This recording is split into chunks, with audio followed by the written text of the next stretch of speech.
दोस्तों, इस फैसले की संभावना हाल की घटनाओं से व्यक्त की जा रही थी।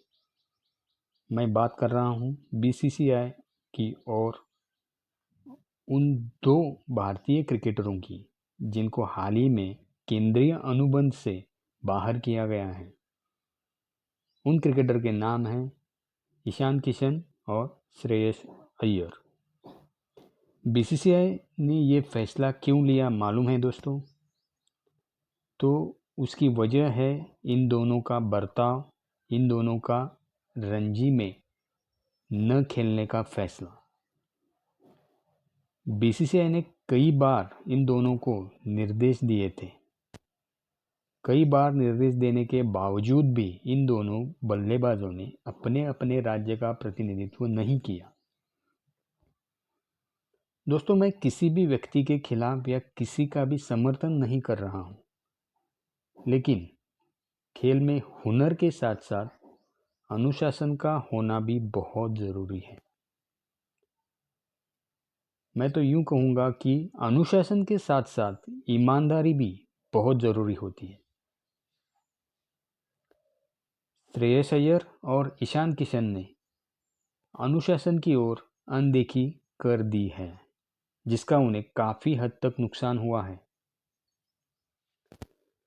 श्रेयस और ईशान की प्रतिभा पर कोई भी संदेह नहीं है। दोनों खिलाड़ी मैच विनर हैं। टीम के लिए इन्होंने कई अहम पारियां खेली हैं, लेकिन पिछले कुछ दिनों से ये दोनों गलत कारणों की वजह से चर्चित हैं।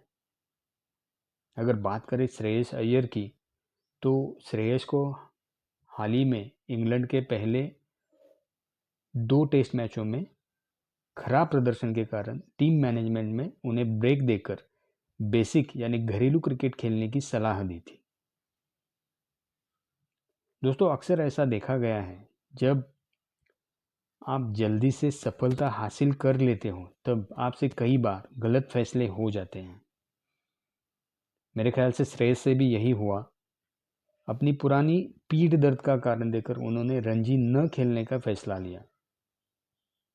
यहीं पर उनसे एक चूक हो गई, क्योंकि एनसीए ने बाद में श्रेयस को पूर्ण फिट बताकर श्रेयस की मुश्किलें और बढ़ा दी। वहीं दूसरी ओर ईशान किशन का बर्ताव भी कुछ ऐसा ही था। पिछले साल यानी दिसंबर 2023 में दक्षिण अफ्रीका टेस्ट सीरीज के दौरान ही अचानक वे स्वदेश लौट आए। ये फैसला काफ़ी लोगों को हैरान करने वाला था। स्वदेश लौटने का रीज़न ईशान ने मेंटल फैटिग यानी मानसिक थकान दे दिया था। दोस्तों, मैं ये नहीं कहता कि कौन से भी खेल में मानसिक थकान नहीं होता। बिल्कुल होता है। शरीर के साथ साथ मन का भी स्वस्थ रहना बहुत ज़रूरी होता है। लेकिन खेल में जब खेल से ज़्यादा किसी भी दूसरी चीज़ों के ऊपर ध्यान ज़्यादा जाता है, तो वो खेल भावना से नहीं बल्कि किसी दूसरी भावना से खेला जाता है। यह तब ज़्यादा महसूस हुआ या फिर यूं कहूँ कि सुर्खियों में ज़्यादा आया, जब ईशान बड़ौदा में अन्य 2-3 खिलाड़ियों के साथ T20 का अभ्यास कर रहे थे, जबकि हमारे मुख्य क्रिकेट कोच राहुल द्रविड़ ने मीडिया से बातचीत में ईशान को मैदान पर लौटकर खेलने की सलाह दी थी, यानी रणजी ट्रॉफी में खेलने की सलाह दी थी। दोस्तों, आईपीएल सबके लिए वरदान साबित हुआ है। युवाओं में तो ये काफ़ी चर्चित और लुभावना भी है, लेकिन कभी कभी कोई वरदान भी परेशानी बन सकती है।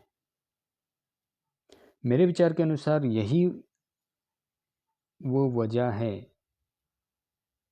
श्रेयस और ईशान को वो अनुबंध में नहीं लिया है। दोस्तों, आज की ये मेरी वीडियो आपको कैसी लगी ये कमेंट करके बताएं, और मेरे चैनल को लाइक एवं सब्सक्राइब ज़रूर करें।